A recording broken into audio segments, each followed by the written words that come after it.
Ken Bruce. My guest on Tracks of My Years is a musician and original member of Genesis, one of the best-selling bands of all time. To date, they've sold more than 130 million albums worldwide. It's Tony Banks, and the first of his choices is America by Simon and Garfunkel. Let us be lovers when marry up. Well, I was a big fan of Simon & Garfunkel really throughout the 60s, I suppose, and this came from the album Bookends, which I think was their sort of classic album. Just a wonderful thing. I think the combination of the two voices was always wonderful, and Paul Simon wrote some great songs. Were you listening to a wide variety of music as you were growing up? When the 60s started, in about 1961, I liked everything in the charts. I was 11. Right. And by the time I was 17, I hardly liked anything at all. I kind of been through it all, I suppose. And people like Simon & Garfunkel, obviously, along with the Beatles and the Kinks and all the rest of them, were kind of the people I love. I was quite a solitary sort of person when I was a teenager, and the music was a very big part of my life. Were you studying formally at that point? Well, I was taught piano at school because my mother wanted me to. I sort of enjoyed it, I suppose, but I really started to enjoy music a lot more when I realised I could play it by ear, and I could just hear a song on the radio and then play it. Right. And that was much more entertaining for me because it was much less work. Right. But then I did get more into learning classical pieces as well after that. Okay, so was that set by listening to radio or just influences around the home or whatever? I think it's, well, a bit of both, really. I think my mother had a lot of, a lot of classical stuff, but also the shows, musicals, things like South Pacific and The King and I and all that. I used to love all that music, actually, and I think it's had quite a strong influence on the way I used to write, because those guys were kind of using slightly more interesting harmony chords than the pop music of the day. But then as the Beatles got going and the Beach Boys and all the rest of them started to use more and more chords, I got more interested in it. And orchestral scoring has always been with you as well. Well, I love the sound of an orchestra. I was first introductions to music probably were mainly more classical than anything, my mother used to have. But in those days, we're talking going back a bit, and you got big sort of 78s, and things like that, pre-33s. So kind of, a symphony used to take up a lot of changing, a lot of things. So you used to have these abbreviated versions of things. I mean, I remember a version of Ravel's Bolero that was on one side of a 78, so it lasted about 3 minutes, which was very good, really, in a way. So when I heard the long version after that, I thought, well, what's going on here, So why have they taken so long to get through all this? Your next choice is Otis Redding and his version of A Change Is Going to Come. Yeah. Well, this takes me really back to the school days when Peter, Gabriel and I were sort of like doing things together. You were both at Charterhouse together. We were both together, at Charterhouse, and we were good friends. There used to be sort of one piano in the dining room, which we used to rush to get there first. And if I got there first, I would be playing it, and then sometimes Peter would come in and you realise he wouldn't be able to play the piano, so he would sing. And we used to do all these old soul stuff. It's a sort of area of music I always loved. I love the combination of soulful singing with a slightly more interesting kind of background, so people, and obviously like Otis Redding, like Bob and Earl, like Nina Simone, Benny King, these kind of things where it sort of would go something slightly further perhaps than your standard soul song. And I've chosen this particular one because it still moves me a great deal. The wonderful Change Is Going to Come by Otis Redding. Next, from Tony, it's going to be 10cc, and the track he's chosen is Art for Art's Sake. Loved in the 70s was 10cc. Very imaginative writing, sometimes too imaginative, some people would say, but incredible number of singles with all sorts of bits and pieces going on in them, and also some fantastic singers in the group. Eric Stewart and Kevin Godley in particular, I think, got wonderful voices. I think Art for Art's Sake was perhaps the best of their singles. I think they did some other great ones like I'm Mandy and all the rest of them, but sort of that side of 10cc I liked the best, I think, which was perhaps more melodic side. But this has so many changes and great little riff and different ways of doing the riff each time it comes and all the rest of it. Yeah, their stuff can sometimes seem like two different songs knitted together rather well, but they change so much. Well, I suppose it's like Genesis, really, and sometimes we were quite happy to sort of put different bits together. Yeah, and I think that works very well. I mean, everything has a sort of flow about it, though. Very slick productions, which is sort of reminiscent of sort of Steely Dan or something, I suppose, in America, that same kind of sound. But I just find it very appealing. Now, next is The Kinks, and You Really Got Me. Well, I'm back in the 60s now, obviously. I remember the first time I ever heard this song was we were on holiday with my parents, and my parents wouldn't normally listen to pop music at all, but I think they switched on the radio, and by mistake it happened to be on Pick of the Pops or something, And I heard this thing, and it was number one in the charts when I heard it, and I just thought that was fantastic. I still think it's the best riff. Best guitar riff. There was a year or two ago, there was a debate, what's the best guitar riff? And people came up with a Whole Lot of Love and all the rest of them.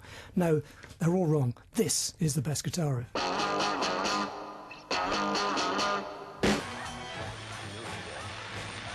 Serviceable villain. Dubious to the vice of the I could have chosen any Beatles song, really, from the simplest to the complex. A song called Yes It Is, it's the B-side of Ticket to Ride, I think, or I Feel Fine, Yeah, I one of those, remember it. which is one of my favourites of their songs. But I thought I'd go for Around the Wars because the Beatles kind of developed so much during the time they were around. And this song is so imaginative in so many ways in terms of the harmonies used, sounds used, fantastic vocal, lyric that you don't know what it means, but whatever it's conjuring up is exciting, really. It just was, you know, the real peak of their career for me. I don't think they ever matched this song again. Some people nowadays who weren't there think, well, the Beatles, they were fine.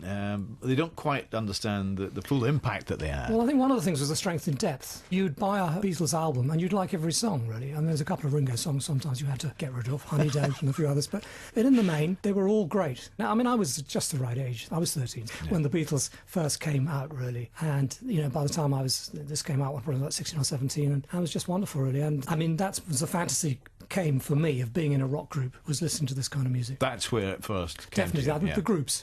Because I never saw myself as a lead singer, but to be a sort of keyboard player within a group, people like Alan Price of the Animals, I suppose, Mike Pinder of the Moody Blues, those sort of people I kind of related to in a way.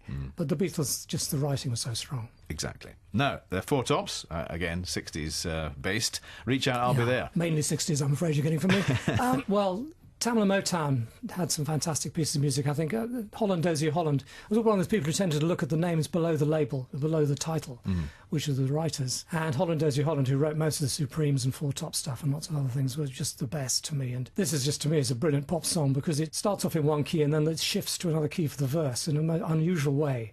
But it makes the verse chords just sound so good in a way they wouldn't sound if you just heard them on their own, which taught me a lot about a verse or a chorus or whatever, is a very important part of it.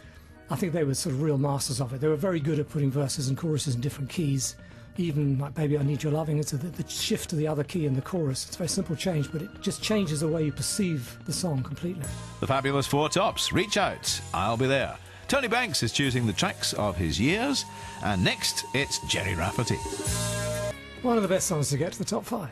Everything about it is just wonderful, I think. I mean, you've got the sax riff, which is just unforgettable, I think. Great melody and fantastic lyric. And I think particularly when you I saw some documentary about Jerry Rafferty, and it sort of so fits with the way he is, somehow not really being able to settle down, all that stuff. And I just thought it was very, very moving and very evocative. And the song, I've always loved the song, really. I just think it has nothing in it I want to change. Sometimes you hear a song and you want to change bits, but I wouldn't hear nothing in this. Next choice is Dion and The Wanderer, so tell me about that. We're back in 1961 now. This was actually the first single I ever bought. I had a couple before that people bought for me. It's the first time I've ever sort of heard what you might call one of the standard chord sequences of rock music. There's a 12-bar variation. But in the first time you hear a thing like that, it's so impressive, really. And I still think it's a wonderful sounding track. It's got a great sort of live sort of feel about it, I think.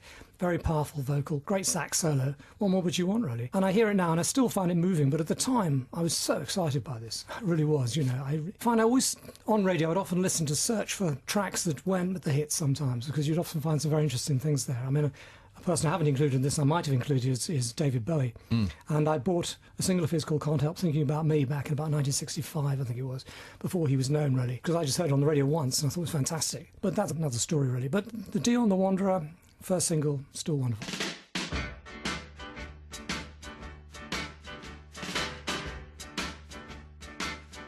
Using the tracks of his years, and for his final two, we'll begin with the Beach Boys and Surf's Up.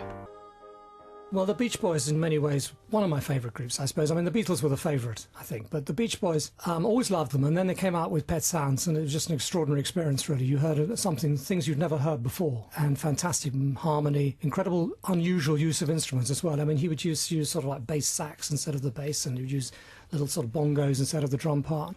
All sorts of things happening. It was just brilliant, I think. And of course, there was one album, then he had this other project that was supposed to come afterwards called Smile. One of the songs that was included in that and did come out on an album sort of a few years after Pet Sounds was Surf's Up. And I think that's the best song which Brian Wilson ever wrote. It has all the things in it that he was so good at doing.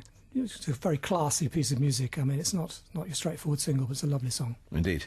And the final one is The Animals' House of the Rising Sun. House of the Rising Sun, we're back into my sort of, youth here. I think I was probably 13 when this came out. I heard this the first time, actually, when I was at school, I was a boarder, and we occasionally allowed out on a Sunday. And I went back, and I remember I heard this on Jukebox Jury, an old show, for those people who remember the kind of thing. We're Radio 2 listeners. We all know that, yes.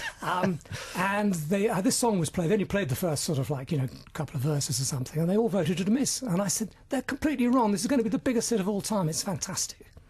I was right. You should have been And on for the panel. about 2 years, I was very good at picking pop hits. After that, I completely lost it. In fact, the other members of the group kind of use me as a yardstick now a little bit. And House Rising Sun was a pick, and it's actually fantastic. Alan Price, organ, he was one of my heroes in those days. And what a voice, Eric Burden. Eric Burden, yes, I met. Actually, we were out at some pop awards in America one time, and Eric Burden was propping up the bar with some lady on his knee. And I went across. I thought I had to go and say hello. So I went and said hello and said, I'm such a big fan, I love it. And I talked for him a while, and then said, are you ever going to get back together with Alan Price? And you could sort of see steam sort of came out of his ears a bit, and his sort of hair went up slightly like that. And then he suddenly went into this whole melancholy thing. He said, we were never as good without Alan. It was the thing and stuff like that. And I went back and told somebody else that I'd mentioned Alan Price to Eric Burden. He said, you're very lucky to have got away with that. It's not what you do, apparently. But the two of them together were just wonderful. Indeed, indeed. Well, before we play it, let me just risk steam coming out of your ears and ask about a Genesis reunion. What's the probability of getting some of these names from the past back together? Pretty low. We could never do a tour like we did the last one. I mean, the drumming requirements fulfilled it's too much. So I don't know. I can't see it happening. Chances of getting everybody back in one place, particularly our singers, I think is very, well, either of our singers, is pretty difficult. I think everybody's moved on a bit, really. Right. And happy memories of the time. Over the years I've loved it, and also the people we worked with, obviously on that tour we were able to get back together with Daryl Stammer and Chester Thompson, who are the players we used all that period of time, who are also wonderful players and great friends. So it was just a trip of nostalgia. We had nothing to prove. If you didn't like us, that's fine. We knew you didn't like us. So no point coming to see us. So the people who came to see us liked us. And to see everybody singing along to things like Carpet Crawlers was very magical. Fantastic. Tell me about A Chord Too Far, your own solo material, which is all brought together for the first time. 4-disc box set. Yes, well, it's most of it. I mean, obviously, I've managed to weed out some stuff I didn't really want there. Well, I just thought I'd put it all together in one place so that people who've wondered what I might have been up to while they've been listening to Phil and Mike the Mechanics and Peter and Steve and stuff over the years, just to show that I have actually done stuff. For me, I think there's a lot of good music on there, obviously I'm going to think that. And that's worth a second listen, because most of the albums they're off now are deleted.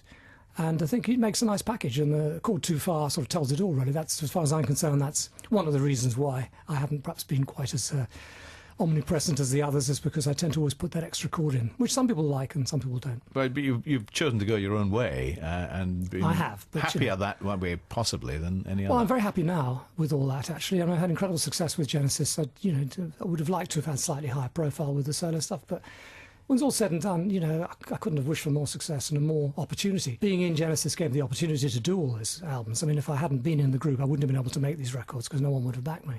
I think particularly people who like the early Genesis, there'd be things they'd like on this. Great. Tony, lovely to see you. Thank you for choosing the tracks. Thanks very much.